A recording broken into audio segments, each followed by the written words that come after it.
Hello students, welcome back to my channel learn with Parul.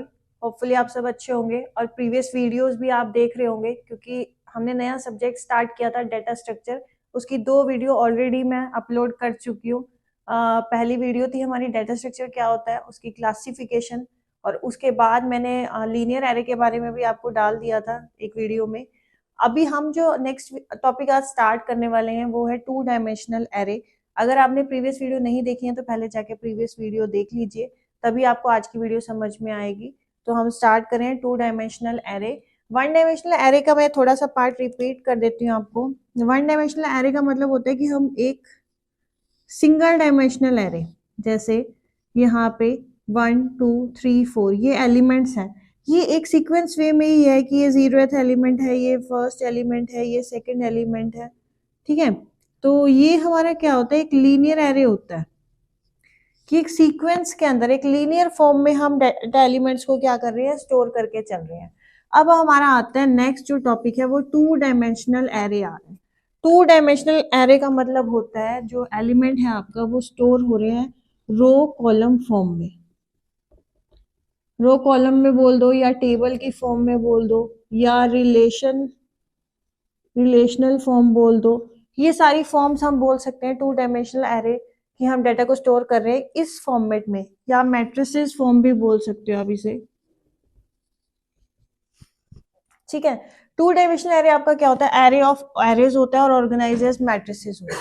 Organisers matrices का मतलब होता है उसमें रो और कॉलम दोनों हम कंसीडर करके चलेंगे। ठीक है, 2 dimensional array m into an array. m into an array का क्या मतलब होता है, इसमें यहाँ पे m आपकी होंगी रोज और n आपके क्या होंगे, कॉलम्स। तो m into n data elements इसके अंदर आपके होते हैं। ठीक है, और इसको जो हम रिप्रेजेंट करते हैं, इसके जो रिप्रेजेंटेशन होती है, जैसे आपने उसमें A0 रिप्रेजेंट किया था, ठीक है, या फिर A0 A1 सबस्क्रिप्ट से रिप्रेजेंट किया था। इसमें हम जो सबस्क्रिप्ट यूज करते हैं वो हम यूज कर रहे हैं J और K। ये J और K क्या है मैं आपको बता देती हूँ, अभी अच्छे से समझ आ जाएगा आपको। ठीक है, बस ये याद रखो जो J की वैल्यू है वो आपकी 1 से m तक चलेगी और K की वैल्यू 1 से n तक चलेगी। ठीक है, ये इसकी लिमिट है हमारी। अब ये मैं बताती हूँ, सपोज आपका 3 इंटू 3 एरे है। 3 इंटू 3 का क्या मतलब है, m आपका 3 है, n आपका 3 है, तो मतलब 3 रोज हैं और 3 कॉलम्स हैं। तो सबसे पहले मैं एक मैट्रिक्स बना लेती हूँ। 1 2 3 रोज होगी आपकी, 1 2 3 कॉलम हो गए आपके। ठीक है, अब जो ये एलिमेंट है ये आपकी 0th रो है, ये फर्स्ट रो है, ये सेकंड रो है, ये 0th कॉलम है, ये फर्स्ट कॉलम है और ये सेकंड कॉलम है।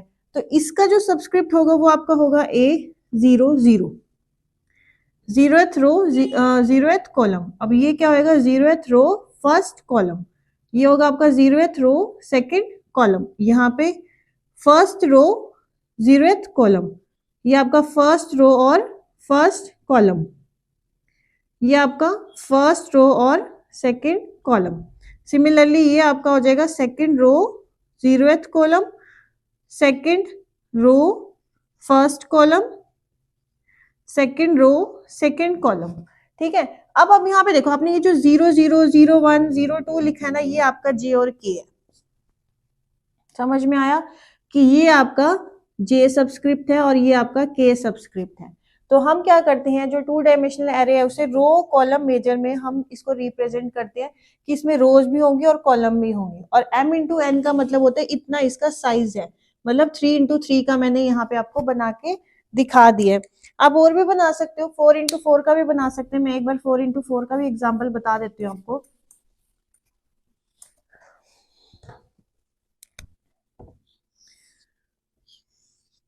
One two three four, 1 2 3 4।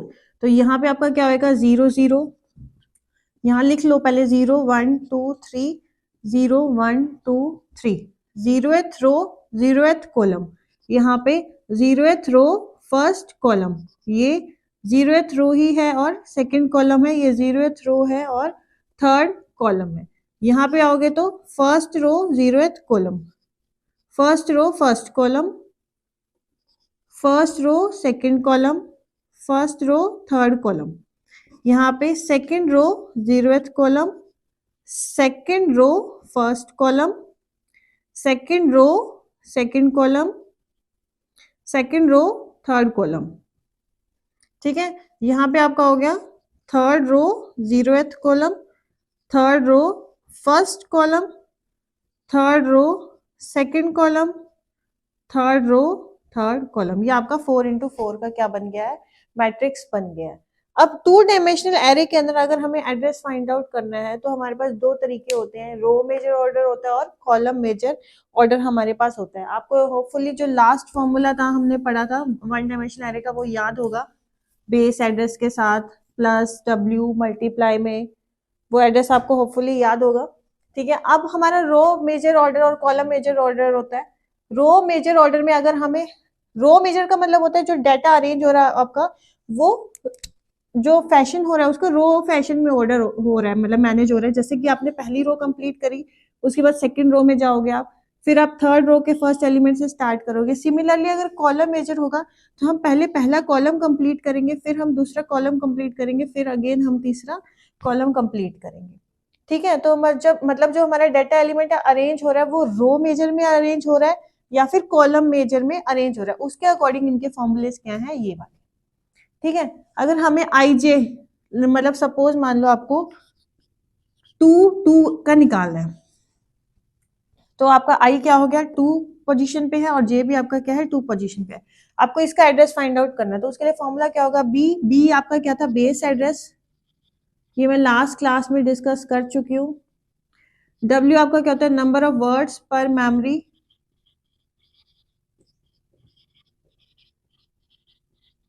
ठीक है। I ऑलरेडी बता चुकी हूँ मैं आपको। LR आपका क्या होता है, लोअर जो आपकी वैल्यू है रो की, जो सबसे लोअर रेंज आपको दे रखी है, सपोज 0 से 2 दे रखी है, तो ये आपका क्या कहलाएगा, LR कहलाएगा। सिमिलरली अगर आपको कॉलम दे रखे 4 से 9, तो ये आपका क्या कहलाएगा, LC कहलाएगा। ठीक है, ऐसे ही कॉलम मेजर ऑर्डर में होता है, बस आपको ये ध्यान रखना है जो रो मेजर ऑर्डर में होता है उसमें n से मल्टीप्लाई करते हैं, तो n आपके क्या है, नंबर ऑफ कॉलम्स हैं, और कॉलम मेजर में हम रो से मल्टीप्लाई करेंगे, तो m आपके क्या है, नंबर ऑफ रोज है। ठीक है, बाकी सारी चीजें सही है, बेस एड्रेस है, W है, J आपका जिसकी आपको लोकेशन फाइंड आउट करनी है उसका सबस्क्रिप्ट है, I आपका क्या है, जिसकी आपकी लोकेशन फाइंड आउट करनी है जिस रो की, मैं यहाँ लिख देती हूँ, I क्या है, जिस रो की आपको लोकेशन फाइंड आउट करनी है उसका क्या है, सबस्क्रिप्ट है। सिमिलरली J आपका क्या है, जिस कॉलम की आपको लोकेशन फाइंड आउट करनी है उसका क्या है, सबस्क्रिप्ट है। ठीक है, अभी मैं इसका एक एग्जांपल ले लेती हूँ, उस एग्जांपल से आपको समझा देती हूँ कि रो मेजर ऑर्डर और कॉलम मेजर ऑर्डर क्या होते हैं। एक एग्जांपल से करते हैं इसे हम, ये एक इसका एग्जांपल है, इस एग्जांपल को हम इस फॉर्मूले में पुट करके देखते हैं कि हमारी वैल्यू निकलती है या नहीं निकलती है। देखो, गिवन एन एरे ए का मतलब हमें ये साइज दे रखी है 2 डायमेंशनल एरे की, इतनी रोज हैं और इतने कॉलम्स हैं। यहाँ मैं लिख देती हूँ, ये है आपकी रोज और ये है आपके कॉलम्स विद बेस वैल्यू, ये आपका क्या है, बेस एड्रेस हो गया आपका। ठीक है, और ये साइज ऑफ ईच एलिमेंट आपका क्या है, 1 बाइट है, तो मतलब ये वैल्यू आपकी क्या होगी, W हो गया। फाइंड एड्रेस ऑफ 8A6, ये आपका क्या हो गया, I हो गया, और ये आपका क्या हो गया, J, क्योंकि जो एड्रेस हमें फाइंड आउट करना होता है उसे हम क्या लिखते हैं, I और J। या देखो यहाँ पे भी हमने I और J लिखा था, मैंने बताया भी था। I क्या है आपका, जो रो की लोकेशन का सबस्क्रिप्ट है जो आपको फाइंड आउट करनी है, और J क्या है, कॉलम की लोकेशन का सबस्क्रिप्ट है जो आपको फाइंड आउट करनी है। अब हमें रो मेजर और कॉलम मेजर दोनों से फाइंड आउट करने हैं, तो सबसे पहले हम रो मेजर से फाइंड आउट करते हैं। ठीक है, रो मेजर से फाइंड आउट करते हैं। एक मिनट पेन चेंज कर लेती हूँ। देखो, रो मेजर में सबसे पहले हमें क्या निकालना है, एड्रेस ऑफ 8 6 निकालना है। ठीक है, बेस एड्रेस आपके पास क्या है, 100 है, तो मैंने 100 लिख दिया। प्लस में W की वैल्यू क्या आपके पास 1 है, मैंने 1 लिख दी। उसके बाद मल्टीप्लाई में हमें लिखना है I क्या था आपका, लोअर जो लोकेशन है आपकी रो, जो मतलब आपको फाइंड आउट करना है उसका, तो I की वैल्यू क्या है, मेरे पास 8 है। माइनस में लोअर ऑफ रो का लोअर क्या है, 1 है, मैंने 1 लिख दिया यहाँ पे। मल्टीप्लाई में n, अभी मेरे पास n की वैल्यू नहीं दे रखी।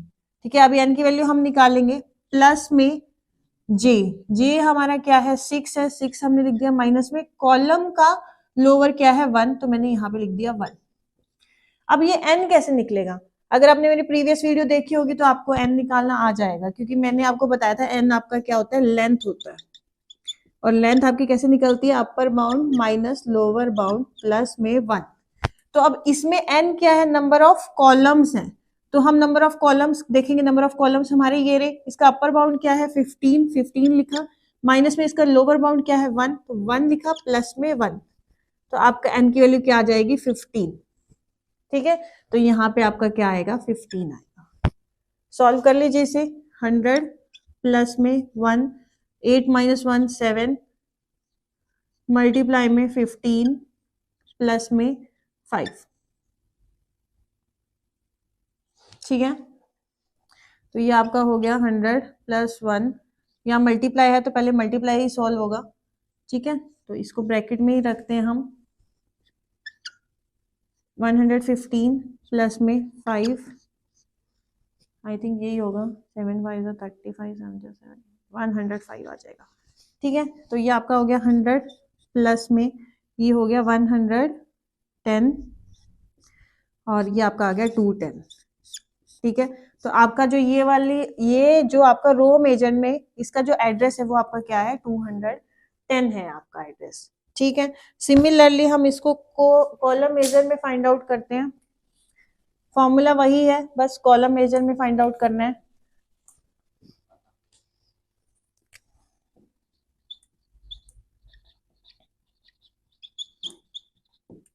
ठीक है, कॉलम मेजर में आपका फॉर्मूला ये रहा, हमें A 8 6 निकालना था, बेस एड्रेस हमारा क्या था 100 था, प्लस में W की वैल्यू हमारे पास 1 है, उसके बाद J हमारे पास 6 है, माइनस में लोअर ऑफ कॉलम का लोअर हमारे पास क्या है 1 है, उसके बाद मल्टीप्लाई में M हम अभी निकालेंगे, हमारे पास नहीं है, प्लस में I हमारे पास क्या है 8 है, माइनस में रो का लोअर हमारे पास क्या है 1 है।